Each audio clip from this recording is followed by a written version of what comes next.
মুখৰ হেতু দেখি ব্যাহৰিকি ভাগৱত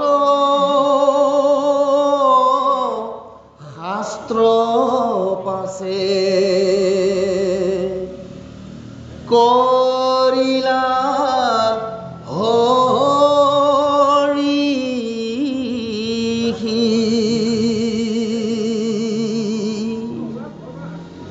পৰমৰ ৰহস্যইটো ভকতিৰ পন্থ শোকক পঢ়াইলা মহা ভাগৱত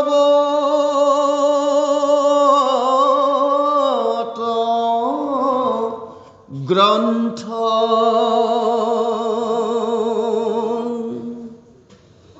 প্ৰথম স্কন্ধৰ 6 অধ্যায়ৰ তথা গৈল ব্যাস নাৰদ সংবাদ ইটো কথা। শ্ৰদ্ধা গুৰু নমস্কাৰ। এতিয়া নাৰদ গুচি যোৱাৰ পিছত এতিয়া দায়িত্ব আহি গ'ল ব্যাসৰ। এতিয়া নাৰদে কৈ গ'ল যে তুমি সংসাৰী জীৱবিলাকক উদ্ধাৰ কৰিবৰ কাৰণে তুমি ভাগৱত ৰচনা কৰা, এই ভাগৱত মই তোমাক দান দিলোঁ। সমস্ত ভাগৱত দিলে। এই সমস্ত ভাগৱত লৈ নাৰদ যোৱাৰ পিছত আনন্দ মনেৰে এতিয়া ব্যাসে চিন্তা কৰিছে যে ভাগৱত মই পালোঁ, কিন্তু মই কি ৰূপ দি জগতক উলিয়াই দিম, জগতক মই উপহাৰ দিব লাগিব। এয়া মই নাৰদৰ পৰা মই কথা ভাগৱত পালোঁ, গ্ৰন্থ ভাগৱত পোৱা নাই। তেওঁ কৈ গ'ল, নাৰদে কৈ যোৱা গোটেইখিনি কথা ব্যাসে ধাৰণ কৰিলে। এতিয়া ব্যাসে চিন্তা কৰিছে মই এতিয়া এই ভাগৱত জগতক মই এতিয়া কেনেকৈ মোৰ পৰা উলিয়াই দিম। এতিয়া তেওঁ আদি অন্ত পোৱা নাই, ক'ৰ পৰা আৰম্ভ কৰিব। গোটেই ভাগৱত তত্ত্ব পালে, কিন্তু এটা ক্ৰম অনুসাৰে তেওঁ আৰম্ভ কৰিব ক'ত আৰু সামৰণি কৰিব ক'ত, আৰু কি কি লীলা তেওঁ ক'ত ক'ত কেনেদৰে সন্নিৱিষ্ট কৰিব, কি কি তত্ত্ব ক'ত ক'ত তেওঁ বান্ধিব, এই কথাখিনি তেওঁ হাত বিচাৰি পোৱা নাই কাৰণে তেওঁ ঈশ্বৰকে চিন্তা কৰি পুনৰ তেওঁ ধ্যান কৰিছে, যে কৃষ্ণক ধ্যান কৰিছে। কাৰণ কৃষ্ণৰ তত্ত্ব তেওঁ লিখিব লাগিব, প্ৰচাৰ কৰিব লাগিব। গতিকে তেওঁ কৃষ্ণক যেতিয়া তেওঁ ধ্যান কৰিলে, কৃষ্ণৰ মূৰ্তিটো যেতিয়া তেওঁ স্মৰণ কৰিলে, তাৰপিছতে তেওঁৰ অন্তৰাত্মাক প্ৰভু ভগৱন্তে এটা ৰূপ তেওঁক দেখুৱাইলে। আৰু এই ৰূপটো দেখি নাৰদ শিহৰিত হৈ গৈছে। ইয়াৰ আগতে ভগৱন্তৰ যিটো মূৰ্তি বৰ্ণনা, চতুৰ্ভুজ মূৰ্তি, শংখ চক্ৰ গদা পদ্মধাৰী, 32টা অলংকাৰ প্ৰসিদ্ধ এটা মহাবৰ্ণনা। কিন্তু এতিয়া ব্যাসে নিজৰ অন্তৰাত্মাত দেখিছে অকল সেই প্ৰভু ভগৱন্ত কৃষ্ণই নহয়, সেই কৃষ্ণৰ লগত দুগৰাকী নাৰী দেখিছে। দুগৰাকী নাৰী দেখিয়েই তেওঁ ৰোমাঞ্চিত হৈ গৈছে, আৰু তেওঁ চিনি পাইছে সেই দুগৰাকী কোন, কি কি ৰূপত আছে। তেওঁ দেখিছে যে কৃষ্ণৰ বাওঁফালে যিগৰাকী নাৰী আছে, দিব্য নাৰী এগৰাকী, তেওঁ চিনি পাইছে এইগৰাকী নাৰী হৈছে মায়া। আৰু সেই প্ৰভু ভগৱন্তৰ বাওঁফালে বাওঁ হৃদয়ত যিগৰাকী নাৰীক তেওঁ দেখিছে, অতি শান্ত, এক অতি সুন্দৰ দিব্য নাৰী, আৰু তেওঁ জানিছে যে এই নাৰীগৰাকী হৈছে ভক্তি। গতিকে মায়া আৰু ভক্তি দুয়োগৰাকী নাৰীক ভগৱন্তই হৃদয়ত লৈ মাজত তেওঁ আনন্দ মনেৰে তেওঁ হাঁহি হাঁহি জগতলৈ চাই আছে। দুয়োগৰাকী নাৰীৰ প্ৰতি তেওঁ ভূক্ষেপ কৰা নাই, লগত আছে। আৰু তাতেই ব্যাসদেৱে আচল উত্তৰটো পাই গ'ল যে ভাগৱতৰ আচল ৰহস্য কি। মায়া মাতৃয়ে জগতৰ সমস্ত জীৱক বান্ধিবৰ কাৰণে যত্ন কৰি থাকে আৰু ভক্তি মাতৃয়ে মায়াৰ পৰা বান্ধি এই জীৱকুলক তেওঁ ৰক্ষা কৰিব বিচাৰে, উদ্ধাৰ কৰিব বিচাৰে। এয়াই হৈছে ভাগৱতৰ তত্ত্ব, যি ভাগৱতৰ তত্ত্ব লৈ আজি ভগৱন্তে লীলা কৰি আছে। এফালে দিছে মায়া, আনফালে দিছে ভক্তি। গতিকে মায়া সংসাৰৰ জীৱসকলে মায়াৰ মাজেদি ভক্তি পাবলৈ হ'লে কাক সাৰথি কৰিব লাগিব? বাওঁফালৰ পৰা যদি সোঁফাললৈকে আমি এটা গতি কৰিব লাগে, তেতিয়াহ'লে বাওঁফালৰ পৰা সোঁফাললৈ আহোঁতে মাজত কোন আছে? স্বয়ং কৃষ্ণ। গতিকে মায়াক সম্প্ৰদান কৰিব লাগিব কাক? কৃষ্ণক। কৃষ্ণক সম্প্ৰদান কৰাৰ লগে লগে ভক্তিয়ে তাৰ যিটো আশ্ৰয়, সেই আশ্ৰয়টো তেওঁক প্ৰদান কৰিব। এয়াই হৈছে ভাগৱতৰ মূল ৰূপ ৰস। আৰু এইখিনিক লৈ আজি ভাগৱত ব্যাসদেৱে এটা সুন্দৰ ৰূপ দিছে, যিটো ৰূপত প্ৰথম স্কন্ধৰ পৰা দ্বাদশ স্কন্ধলৈকে যি 12টা মহাতত্ত্ব প্ৰদান কৰিছে। গতিকে সেই মহাতত্ত্বত কি কৈছে? প্ৰথম স্কন্ধত তেওঁ কি তত্ত্ব দিছে? জ্ঞান তত্ত্ব দিছে। সেই জ্ঞান তত্ত্বত দিছে দূৰদৃষ্টি। জ্ঞান সেই প্ৰথম স্কন্ধত দিছে জ্ঞান তত্ত্বৰে কি দিছে? পৰমায়ু দিছে। অৰ্থাৎ এই শুদ্ধ জ্ঞানটো যদি আমি আৰম্ভ কৰিব পাৰোঁ, ভকতে মায়া সংসাৰ পৰা তৰিবৰ কাৰণে যিটো মহা কৃপা পায়, সেয়া হৈছে যে পৰমায়ু নিজৰ হাতত ৰক্ষা কৰিব পৰা যিটো ব্যৱস্থা। গতিকে প্ৰথম স্কন্ধই হৈছে পৰমায়ু লক্ষণ। মহাভক্তক কাল আৰু মায়াই কেতিয়াও গ্ৰাস কৰিব নোৱাৰে। দ্বিতীয় স্কন্ধত বিজ্ঞান তত্ত্বই প্ৰদান কৰিছে দূৰদৃষ্টি। অৰ্থাৎ মই আজিহে কি হৈছে বা আজিৰ জ্ঞানটো মই জানিছোঁ, অতীতৰ জ্ঞানটো মই জানিছোঁ, কিন্তু অদূৰ ভৱিষ্যতে কি হ'ব মই নাজানো। যদি দ্বিতীয় স্কন্ধৰ তত্ত্ব পোৱাৰ পিছত আমাৰ দিব্য জ্ঞান লাভ হ'ব, যে অনন্ত কাললৈকে কি হ'ব, এই দিব্য জ্ঞানটো আমি লাভ কৰিব পাৰিম। দ্বিতীয় স্কন্ধৰ তত্ত্বই কৈছে সেইটো। পদ্মকল্পত ব্ৰহ্মাক ভগৱন্তই সেইকাৰণে সমস্ত তত্ত্ব প্ৰদান কৰি কৈছিল যে মই আচলতে যুগে যুগে কি কি লীলা কৰিম। সত্যযুগ আৰম্ভ নহওঁতেই পদ্মকল্পত প্ৰভু ভগৱন্তে এনেদৰে সত্যযুগত কি হ'ব, ত্ৰেতা যুগত কি হ'ব, দ্বাপৰত কি হ'ব আৰু কলিত কি হ'ব, কলিৰ পিছত আৰু কি হ'ব, এই গোটেইবিলাক তত্ত্ব দ্বিতীয় স্কন্ধত প্ৰদান কৰিছে। ঠিক এনেদৰে তৃতীয় স্কন্ধৰ মহাতাপক আমাক কি দিছে? তত্ত্বত দিছে তিনি তাপ উদ্ধাৰ হোৱা যিটো উপায়। জীৱই আদি দৈৱিক আদি ভৌতিক আৰু আধ্যাত্মিক তিনি তাপৰ পৰা মুক্ত হ'ব নোৱাৰে। এই তিনি তাপ কেনেকৈ নাশ কৰিব পাৰি, তৃতীয় স্কন্ধৰ তত্ত্বত ব্যাসদেৱে সেইখিনি নিৰূপণ কৰি দিছে। চতুৰ্থ স্কন্ধৰ তত্ত্বত ছয় উৰ্মি কেনেকৈ আমি জয় কৰিব পাৰোঁ। আমাৰ দেহৰ ভিতৰত 6টা মহা বিকাৰে আমাক সদায় চঞ্চল কৰি ৰাখে। কাম, ক্ৰোধ, লোভ, মোহ, জন্ম, জৰা আৰু মৃত্যু। এয়া হৈছে 6 উৰ্মি বুলি কৈছে। হুলস্থুল সাগৰত যেনেকৈ উৰ্মি উঠে, ঠিক তেনেকৈ আমাৰ দেহৰ ভিতৰতো কাম, ক্ৰোধ, লোভ, মোহ আৰু জৰা আৰু মৃত্যু, এইকেইটাই আমাক সকলো সময়তে আমাক অস্থিৰ কৰি ৰাখে। তাৰপিছত পঞ্চম স্কন্ধত হৈছে প্ৰাণ। পঞ্চম স্কন্ধৰ তত্ত্ব আমি কেনেকৈ প্ৰাণ শক্তিক আমি উদ্ধাৰ কৰিব পাৰিম, ৰক্ষণা কৰিব পাৰিম, তাৰ তত্ত্বটো দিছে। তাৰপিছত ষষ্ঠ স্কন্ধত দিছে 16 বিকাৰ। 16টা মহাব্যাধিয়ে আমাক সকলো সময়তে বিকাৰগ্ৰস্ত কৰি ব্যাধিগ্ৰস্ত কৰি ৰাখে।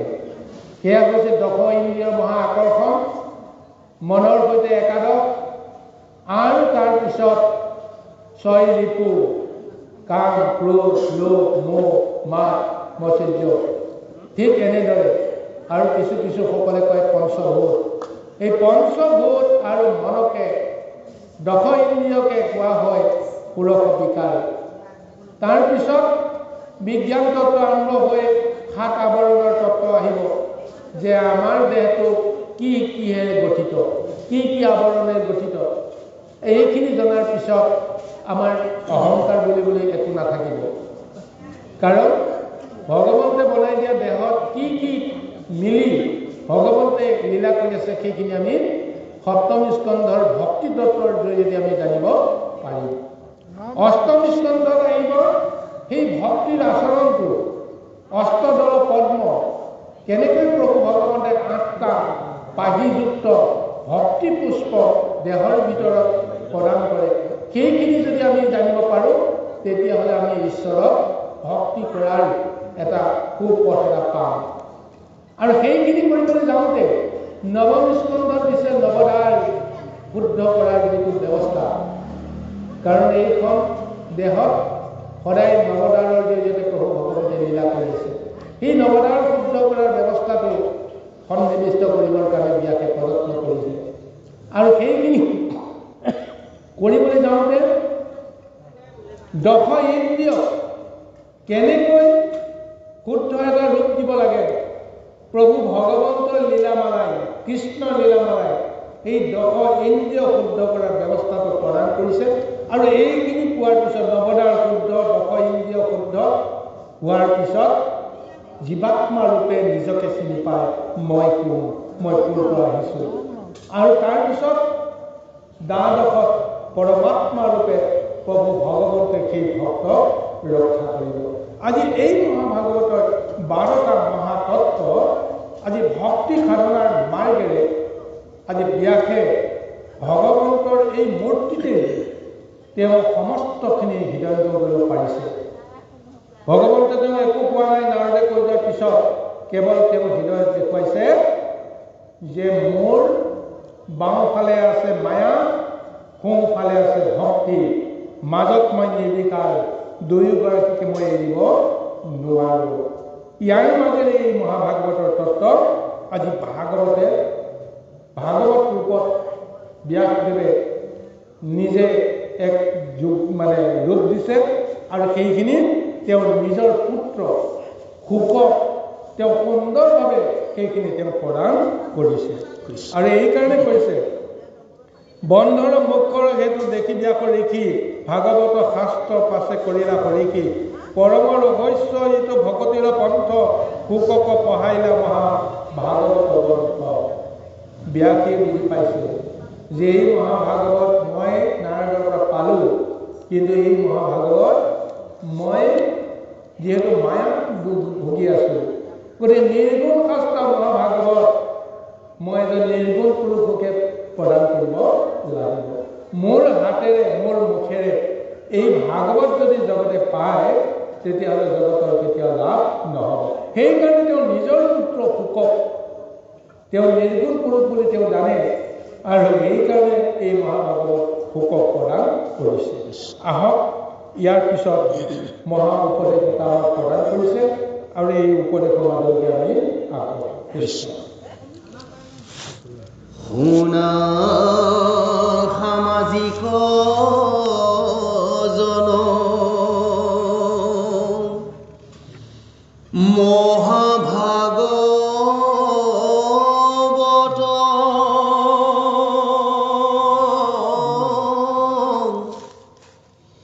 পুৰাণৰ সূৰ্য শাস্ত্ৰ শুনিও মহৎ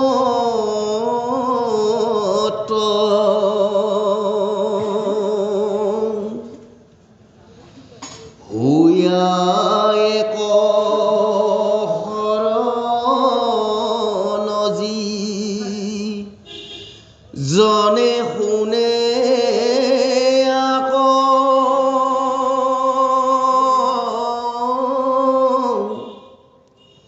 পাৱে পৰম পদ সুখে নিস্তৰে মায়া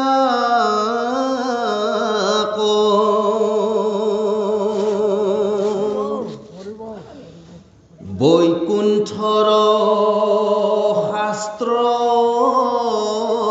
আনি পৰময়ুৎসুকে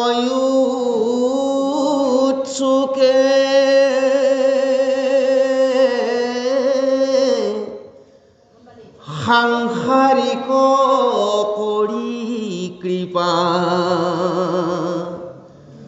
প্ৰচাৰিলা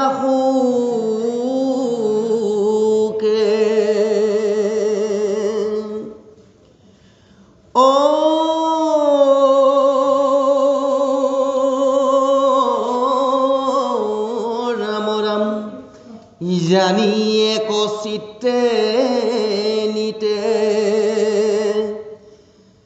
শুনা কৃষ্ণ কথা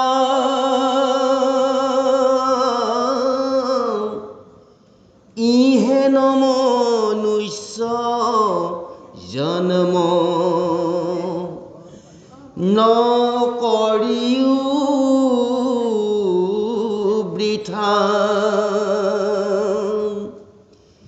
বিজুলি চমক যেন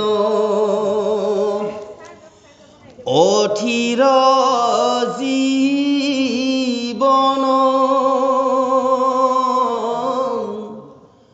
অকৈত কেতিখনে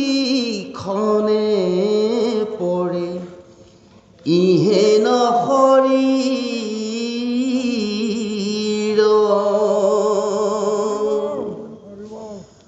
প্ৰাণবন্ধু কৃষ্ণৰ চৰণে দিয়া চিত কৃষ্ণ গুণ নামইহে পৰলোকবিত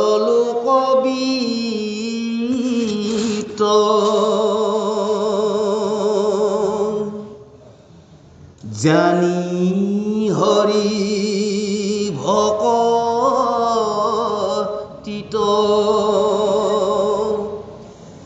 তেজিওৱালা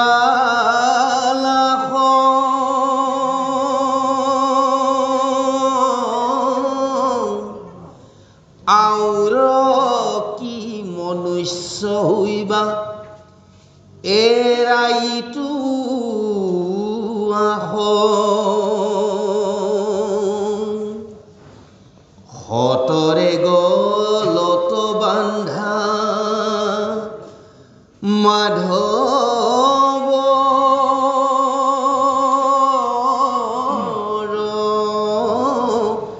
নাম কৃষ্ণৰ কিংকৰে কহে বুলাৰা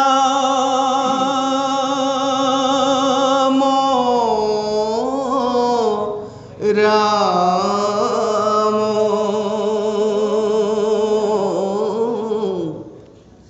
কৃষ্ণ শংকৰ গুৰু হৰি ৰাম